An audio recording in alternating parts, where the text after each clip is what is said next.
नमस्कार दोस्तों, study IQ में आप सभी का स्वागत है। मेरा नाम है डॉक्टर महिपाल सिंह राठौड़ और आज इस वीडियो में हम डिस्कस करेंगे national list of intangible cultural heritage के बारे में। रिसेंटली मिनिस्ट्री ऑफ कल्चर के द्वारा ये लिस्ट जारी करी गई थी जिसमें अमूर्त विरासत की एक बहुत बड़ी लिस्ट है। 106 इसमें हेरिटेज हैं जिनको डिस्क्राइब किया गया है, तो इसके बारे में हम जानेंगे इस वीडियो में। अगर आप मुझसे सोशल मीडिया पर कनेक्ट करना चाहते हैं तो मुझे ट्विटर, इंस्टाग्राम या फेसबुक पर इन आईडीज पर फॉलो कर सकते हैं। मेरे सभी लेक्चर्स के अपडेट्स आपको यहाँ प्राप्त हो जाएंगे और टेलीग्राम चैनल पर आप पीडीएफ डाउनलोड कर सकते हैं।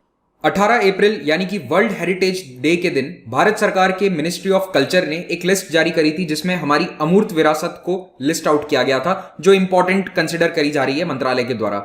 इसमें 106 एंट्रीज थी, 106 इंटेंजिबल हेरिटेज की एंट्रीज हैं और ये सभी एंट्रीज भारत की कल्चरल ट्रेडिशंस और डाइवर्सिटी को दर्शाती हैं।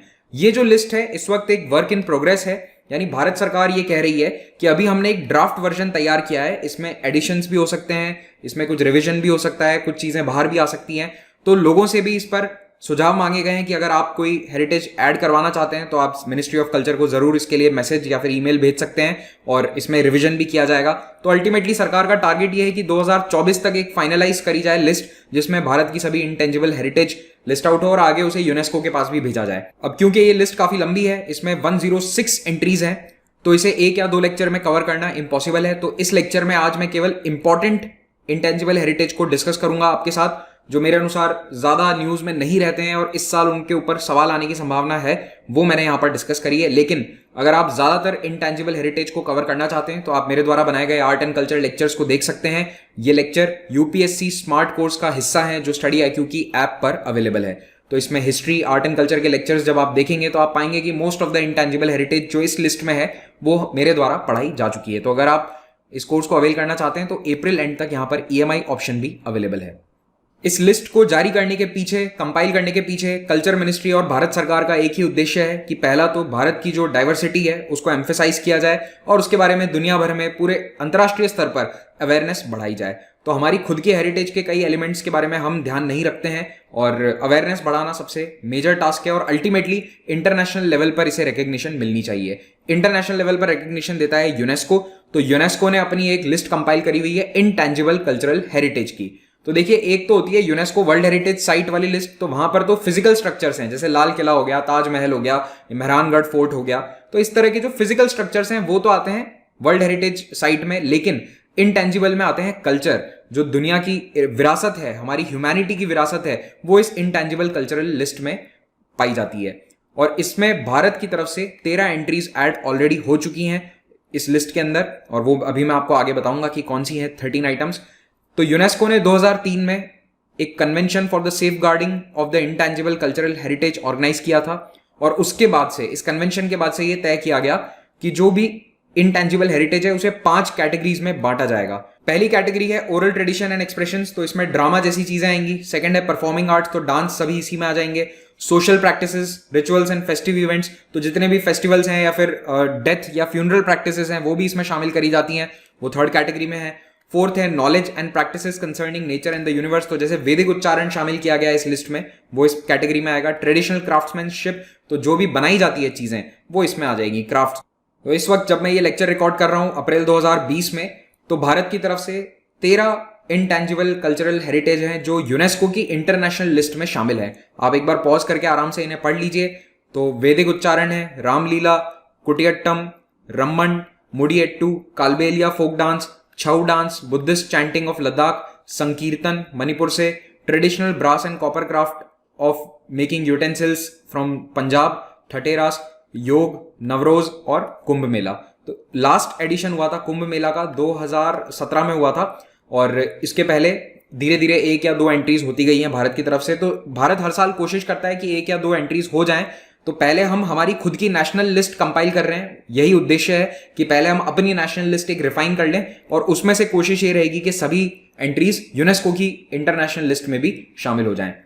तो भारत सरकार ने अभी जो ये ड्राफ्ट लिस्ट तैयार करी है 106 इंटेंजिबल कल्चरल हेरिटेज की, उसमें जो मोस्ट इंपॉर्टेंट है वो मैं आपके साथ इस लेक्चर में आज डिस्कस करूंगा। तो सबसे पहला है कलमकारी। कलमकारी यानी कि कलम से चित्रकारी करी जा रही है। ये प्रैक्टिस करी जाती है आंध्र प्रदेश के श्रीकालाहस्ती शहर में, जो तिरुपति के पास में स्थित है। मोस्टली ये वॉल हैंगिंग्स या फिर टेम्पल फेस्टिवल्स के दौरान आप इसे देखेंगे। और यहाँ पर बहुत ही बारीक काम होता है, क्योंकि मैंने भी रिसेंटली एक कलमकारी पेंटिंग खरीदी थी दिल्ली में, तो इसलिए मैंने देखा ये बहुत ही शानदार पेंटिंग होती है, बारीक काम होता है और ज्यादातर जो डिपिक्शंस हैं वो रामायण महाभारत या पुराण के होते हैं। यहाँ पर इस पेंटिंग में आप देख सकते हैं कृष्ण भगवान को दिखाया गया है बांसुरी बजाते हुए। सेकंड, अरुणाचल प्रदेश के कुछ फ्यूनरल ट्रेडिशंस हैं। अरुणाचल में इडू मिश्मी ट्राइब होती है, इनमें कुछ फ्यूनरल ट्रेडिशन है जो कई दिनों तक चलते हैं और यहां पर एक शमन ये पूरी क्रिया करवाता है। शमन क्या होता है? शमनिज्म शायद आपने सोशियोलॉजी में पढ़ा होगा। तो शमन एक ऐसा व्यक्ति है जो, इन शॉर्ट अगर मैं आपको समझाऊं तो, इंसान और जो हायर पावर्स हैं उनके बीच में कम्युनिकेटर का काम करते हैं। तो इस तरह से शमन एक वाद्य यंत्र बजाते हैं। तो ये दो अलग अलग कल्चरल हेरिटेज है। ओके, एक एंट्री है फ्यूनरल ट्रेडिशंस की और दूसरी है सॉन्ग्स ऑफ शमन। तो शमन फ्यूनरल के अलावा और भी ओकेजन्स पर गाने गाते हैं, तो इनके जो ये गाने हैं ये भी शामिल किए गए हैं और जो फ्यूनरल ट्रेडिशन है उसमें भी शमन का बहुत इंपॉर्टेंट रोल है, ये भी शामिल किया गया है। तो ये दोनों एंट्रीज अरुणाचल प्रदेश राज्य से हैं। तीसरा है सतरिया डांस। आई एम श्योर आप में से ज्यादातर लोगों ने इसका नाम सुना होगा, लेकिन ये बहुत ही इंपॉर्टेंट है, एग्जाम्स में लगभग हर साल पूछा जाता है। तो सतरिया से रिलेटेड कुछ फैक्ट्स आपको पता होने चाहिए। पहली बात, ये केवल डांस नहीं होता है, यहाँ पर म्यूजिक, डांस, थिएटर तीनों होते हैं। और दूसरी बात ये कि ये सत्र से एसोसिएटेड है। सत्र यानी कि एक मोनास्ट्री टाइप इंस्टीट्यूशन है जो वैष्णव धर्म से या वैष्णव फेथ से एसोसिएटेड है। सत्र या छत्र भी इसे कह सकते हैं। और यहां पर कुछ रिचुअल्स होते हैं, कुछ सेरेमनीज होती हैं, 19 से ये एसोसिएटेड है। तो ये पहले तो केवल सत्र में किया जाता था, सतरिया डांस या सतरिया थिएटर। अब ये स्टेज पर भी किया जाता है, लेकिन mostly still it is associated with the Vaishnavite traditions of Assam. और उसमें शंकर देव का बहुत बड़ा रोल है जो भक्ति सेंट कहे जाते हैं। उसके बाद आता है असम का ही अंकिया नाट। ये अंकिया नाट जो है ये भी काफी क्लोजली रिलेटेड है शंकर देव से। इसे भी शंकर देव ने इंट्रोड्यूस किया था ऐसा बताया जाता है। और ये भक्ति लोगों तक फैलाने के लिए, जो भक्ति मूवमेंट का समय था उस समय लोगों तक ये धर्म की बातें ले जाने के लिए इस नाटक कला का या थिएटर फॉर्म की शुरुआत करी गई। Festival of Salhesh, Bihar. बिहार में राजा सलहेश नाम के एक व्यक्ति थे जो आज दुसाद दलित कम्युनिटी के द्वारा सेलिब्रेट किए जाते हैं। और ये कम्युनिटी काफी मार्जिनलाइज्ड है और इस फेस्टिवल के दौरान वो एक साथ इकट्ठा होकर राजा सलहेश को याद करते हैं। हर साल श्रावण महीने में, जो यानी रेनी सीजन होता है, उस समय ये फेस्टिवल मनाया जाता है। तो यहाँ पर फोकलोर यानी कि कहानियां सुनाई जाती हैं, कथाएं सुनाई जाती हैं, कई तरह के रिचुअल्स होते हैं, क्राफ्ट्समैनशिप है, परफॉर्मेंस आर्ट्स हैं। तो एक तरह से आप मान लो कि छोटा सा मेला जैसा लगता है और यहाँ पर कई तरह की गतिविधियां करी जाती हैं। तो ये एक बहुत ही इंपॉर्टेंट हेरिटेज है बिहार राज्य की और कुछ इस तरह की गतिविधियां आपको देखने को मिलती है। There are various small rituals and traditions that are associated with Salhesh festival. बस आप नाम याद रखना, सलहेश, और ये कम्युनिटी का नाम भी बहुत इंपॉर्टेंट है, दुसाद दलित समुदाय। फिर है नाच फोक थिएटर। तो ये छत्तीसगढ़ राज्य का एक फोक थिएटर है और नाच काफी कॉमन है, गांव गांव में जाकर फोक थिएटर दिखाया जाता है, परफॉर्मेंस दी जाती है। तो एक सरगुजा और बस्तर रीजन को छोड़कर लगभग पूरे छत्तीसगढ़ में ये नाच थिएटर प्रैक्टिस किया जाता है। और इसी का एक और वेरिएशन है राउत या रावत नाच फोक थिएटर। तो ये दोनों अलग एंट्रीज हैं, एक है नाच फोक थिएटर और दूसरा है राउत या Rawat folk theatre of Chhattisgarh. Next entry is किन्नर कंठ गीत। ये बहुत ही अनोखा और बहुत ही इंपॉर्टेंट एंट्री है, इसको आप ध्यान से सुनो। आप सभी इससे वाकिफ होंगे, भारत में हमारे कल्चर का हिस्सा है किन्नर। और जब भी कोई घर में खुशी का मौका होता है तब किन्नर आते हैं, गीत गाते हैं और कुछ दान दक्षिणा मांगते हैं। तो ये जो ट्रांसजेंडर्स हैं जिन्हें हम किन्नर कहते हैं हिंदी में, इनकी सिंगिंग और डांसिंग को भी एक इनटैंजिबल हेरिटेज का रूप दिया गया है, इसे रिकॉग्नाइज किया गया है, which is a very good thing according to me, क्योंकि ये भी हमारे कल्चर का एक बहुत इंपॉर्टेंट हिस्सा है। जब भी कोई खुशी का मौका होता है परिवार में, समाज में, तो शादी हो चाहे बच्चे का पैदा होना हो, तो उस समय किन्नर आकर जो गीत गाते हैं उसे एक इनटैंजिबल हेरिटेज का पार्ट माना गया है। और कई जगहों पर ये एक इवेंट्स भी होते हैं बड़े बड़े, जैसे कि वचन वाचन महोत्सव होता है दिल्ली में, किन्नर महोत्सव होता है पटना में। तो यहां पर ये कंठ गीत गाए जाते हैं एक बड़े प्लेटफॉर्म पर। नेक्स्ट इज दश अवतार फोक थिएटर। तो दश अवतार यानी विष्णु भगवान के जो 10 अवतार हैं उन्हीं से रिलेटेड है। ये एक तरह की नाटक मंचन किया जाता है यहाँ पर महाराष्ट्र और गोवा के एरिया में, मोस्टली गोवा में काफी पॉपुलर है ये। तो गोवा के गांव में ये देखा जाता है दश अवतार, और वहां पर जो मंदिरों में मंदिर हैं, जो गांव के मेन मंदिर होते हैं, वहां पर इसका मंचन किया जाता है। इसमें खास बात यह है कि यहाँ पर कोई भी टेक्निकल प्रॉप्स इस्तेमाल नहीं किए जाते। अगर आप उत्तर भारत से हैं तो आपने काफी बड़ी बड़ी रामलीलाएं देखी होंगी, तो रामलीला में अक्सर देखा गया है कि जैसे टेक्निकल प्रॉप्स हैं, हनुमान जी उड़कर आ रहे हैं, तो इस तरह के टेक्निकल प्रॉप्स यहां पर इस्तेमाल नहीं होते हैं। बहुत ही बेसिक होता है, एक सिंपल पर्दा लगाकर और वहां पर मंचन किया जाता है। तो ये 10 अवतार जो है, इसमें विष्णु भगवान की कहानियां सुनाई जाती है। ऑब्वियसली 10 अवतार नाम है तो विष्णु के जो अवतार हैं उन्हीं के बारे में बताया जाएगा, और ये गांव में काफी पॉपुलर है और रात को किया जाता है। तो it is a very good source of entertainment also for the common people. तो history, mythology, entertainment, everything mixed in one. Patola silk textiles, ये एंट्री है गुजरात से। तो गुजरात में पाटन नाम की एक जगह है जहां पर ये सिल्क टेक्सटाइल बनाया जाता है, और ये नॉर्मल सिल्क टेक्सटाइल की तरह नहीं है, क्योंकि इसका बनाने का जो प्रोसेस है वो काफी कॉम्प्लेक्स है, इसीलिए इसको डबल इकत भी कहा जाता है। इसके अंदर डबल वीविंग करी जाती है, और ये अपने ज्योमेट्रिक फ्लोरल पैटर्न्स के लिए काफी फेमस है। तो आप देखेंगे स्क्वायर या फिर ऐसे रोम्बस जैसे ज्योमेट्रिक पैटर्न्स हैं, और यहाँ पर मोस्टली फ्लोरल पैटर्न्स इस्तेमाल किए जाते हैं। और ये जो वीविंग है ये बहुत ही एक्यूरेट होती है, यानी कि आपको कोई भी टेढ़ी मेढ़ी लाइन नजर नहीं आएगी। तो इस एक्यूरेट वीविंग के लिए काफी फेमस है, और यहाँ पर इसको बनाने के लिए काफी अच्छा विजुअलाइजेशन और कोऑर्डिनेशन स्किल चाहिए, और हाथों की स्किल भी बहुत अच्छी होनी चाहिए। अगली एंट्री है हरियाणा राज्य से। हरियाणा में जंगम गायन किया जाता है, एक तरह से फोक थिएटर और सॉन्ग दोनों मिक्स हैं। तो यहाँ पर कलाकार आते हैं और मोस्टली मंदिरों में, शिव मंदिरों में ये अपना परफॉर्मेंस देते हैं, क्योंकि ये बताते हैं शिव और पार्वती के विवाह की कहानियां। तो ये जंगम गायन एक तरह से पोयम है, तो गाने के साथ साथ, पोयम गाने के साथ साथ ये डांस भी करेंगे, कोरस में गाएंगे भी, थोड़ी बहुत ड्रामेटाइज उसे एक्टिंग करके भी दिखाएंगे। तो ये शिव पार्वती का जो विवाह है उसे दिखाया जाता है, और इसीलिए ये मोस्टली शिव मंदिरों में देखने को मिलेगा। और जंगम गायन की एक और खास बात यह है कि यहां पर जो गाने वाले लोग हैं वो सभी जंगम समुदाय को बिलोंग करते हैं। सोवा रिगपा, जो हिमालयन एरियाज का, बुद्धिस्ट एरियाज का एक ट्रेडिशनल हीलिंग का तरीका है। तो देखिए, बुद्धिज्म के अंदर एक बहुत ही पुरानी ट्रेडिशन है सोवा रिगपा। सोवा रिगपा शब्द का मतलब होता है नॉलेज ऑफ हीलिंग। तो शरीर को कैसे ठीक किया जाए उसके बारे में साइंस है, उसके बारे में कई किताबें लिखी गई है, और ये सभी ऐसा माना जाता है कि लॉर्ड बुद्ध के समय से शुरू हैं। तो बुद्ध भगवान के समय लगभग 2500 साल पहले से ये ट्रेडिशन चला आ रहा है। तो सोवा रिगपा आज वहां पर प्रैक्टिस किया जाता है जहां बुद्धिज्म मौजूद है। तो trans Himalayan regions like Ladakh, Lahaul Spiti, उसके अलावा सिक्किम, दार्जिलिंग, कालिंगपोंग, हिमाचल प्रदेश में धर्मशाला रीजन, क्योंकि वहां से तिब्बत से आए हुए कई तिब्बतन बौद्ध रहते हैं, Tawang area of Arunachal, Kameng area of Arunachal, जहां पर भी बेसिकली बुद्धिज्म है या टिबेटन सेटलमेंट्स हैं, वहां पर सोवा रिगपा काफी प्रैक्टिस किया जाता है। तो सोवा रिगपा में ट्रेन होने के लिए मोनास्ट्रीज के अंदर ट्रेनिंग होती है, बाकायदा कई साल की ट्रेनिंग होती है।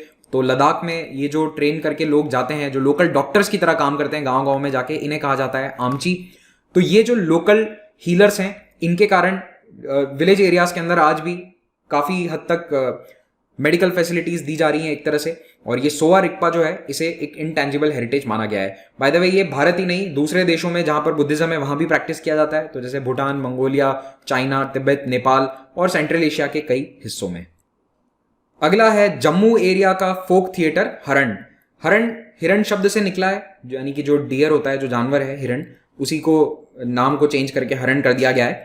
तो ये लोहड़ी के समय परफॉर्म किया जाता है, और ये मोस्टली जो जम्मू में दुग्गर प्रदेश है, जो डोगरा कम्युनिटी वाला एरिया है, यहाँ पर परफॉर्म होता है। डोगरा कम्युनिटी ही मेनली इसे परफॉर्म करती है, और यहाँ पर एक 10-15 लोगों का ग्रुप होता है जो परफॉर्म करता है इस थिएटर को। इसके अंदर पॉलिटिकल मैसेजेस होते हैं, सोशल मैसेजेस होते हैं, और यहाँ पर हिरण बनाया जाता है। जैसे आप यहाँ पर देख सकते हैं, एक आर्टिफिशियल हिरण बनाया जाता है, और उसी के आसपास ढोल के साथ ये मंचन किया जाता है फोक थिएटर का। और इसमें 2 एंकर्स होते हैं जो लंबरदार और चौकीदार कहलाते हैं, जबकि काफ़ी लंबी चौड़ी सपोर्टिंग कास्ट भी होती है। तो जैसे साधु, पटवारी, गुज्जर, गुजरी, मशकारा, कई तरह के लोग होते हैं, और ये अपनी अपनी सिचुएशन के अनुसार एनैक्टमेंट करते हैं। और आपको यहाँ पर जो याद रखनी है बात, वो ये कि ये कहाँ पर प्रैक्टिस होता है। एरिया बहुत ही इंपॉर्टेंट है जम्मू में, और कम्युनिटी कौन सी है? डोगरा कम्युनिटी। अगर किसी इंटेंजिबल हेरिटेज से कोई स्पेसिफिक एरिया या स्पेसिफिक कम्युनिटी अटैच्ड है तो वो आपके लिए ऑटोमेटिकली इंपॉर्टेंट हो जाती है, क्योंकि वहां पर एमसीक्यू बनाना काफी आसान होता है। अगला है छऊ डांस। छऊ डांस की खासियत ये है कि ये किसी एक स्टेट तक लिमिटेड नहीं है, ये झारखंड, उड़ीसा और बंगाल तीनों में देखने को मिलता है। तो झारखंड में इसे कहते हैं सरायकेला छऊ, उड़ीसा में कहते हैं मयूरभंज छऊ, और पश्चिम बंगाल में कहते हैं पुरुलिया छऊ, क्योंकि ये इन एरियाज में रिस्पेक्टिवली देखा जाता है, पुरुलिया, मयूरभंज और सरायकेला। तो छऊ में क्या होता है, इस तरह के मुखौटे पहनकर एक डांस किया जाता है, और ये डांस जो है इसमें मार्शल मूवमेंट्स होते हैं, माइथोलॉजिकल स्टोरीज बताई जाती हैं। और छऊ आया है ओरिजिनली छाया शब्द से, परछाई से। और यहाँ पर एक बात याद रखना कि मयूरभंज छऊ में कोई भी मास्क नहीं पहना जाता है। तो यहाँ पर जो मैं आपको फोटो दिखा रहा हूँ ये वैसे पुरुलिया छऊ का है। अगली विरासत है कठपुतली से रिलेटेड, तोगालू गोम्बैयट्टा। ये कर्नाटक के एक हिस्से में शैडो पपेट्री प्रैक्टिस करी जाती है। शैडो पपेट्री का मतलब है कि पपेट एक्चुअली में पीछे होता है और एक पर्दे के ऊपर उसकी परछाई गिरती है, इसे को शैडो पपेट्री कहते हैं। तो यहाँ पर भी रामायण, महाभारत, पुराण, इनकी कहानियां बताई जाती हैं, लोकल कहानियां भी बताई जाती हैं। ये सभी पपेट्री के थ्रू दर्शाया जाता है, तोगालू गोम्बैयट्टा। अब आप लोगों के लिए एक सवाल है, क्या आप मुझे कोई और शैडो पपेट्री का एग्जाम्पल बता सकते हो? अगर पता है तो कमेंट में लिखिए। कुडियट्टम, जो यूनेस्को की लिस्ट में भी शामिल है, ये एक प्रकार का संस्कृत थिएटर है जो केरल में प्रैक्टिस किया जाता है। जी हाँ, केरल में संस्कृत भाषा में यहाँ पर मंचन किया जाता है थिएटर का, और ये लगभग 1000 साल पुराना है। It is suppose to be the oldest continuing form of theatre in India, यानी पिछले 1000 सालों से ये कंटिन्यूसली प्रैक्टिस हो रहा है, और इतना लंबे समय से प्रैक्टिस होने वाला और कोई थिएटर फॉर्म भारत में इस वक्त मौजूद नहीं है। तो इसे सबसे पुराना थिएटर फॉर्म कहा जाता है। और याद रखना ये संस्कृत भाषा में होता है मेनली, हालांकि अब तो कुछ और भाषाएं भी इसमें ऐड हो गई हैं, लेकिन mainly it is in Sanskrit language. और एक और बात खास कि यहाँ पर नाट्य शास्त्र के अंदर जो नियम लिखे हुए हैं उनको ये कंप्लीटली फॉलो करते हैं, जो भी कुडियट्टम को परफॉर्म करते हैं वो लोग। इसी के साथ ये लेक्चर समाप्त होता है, और अगले कुछ ही दिनों में मैं एक और पार्ट लेकर आऊंगा इसी लेक्चर का। Thank you very much, have a great day.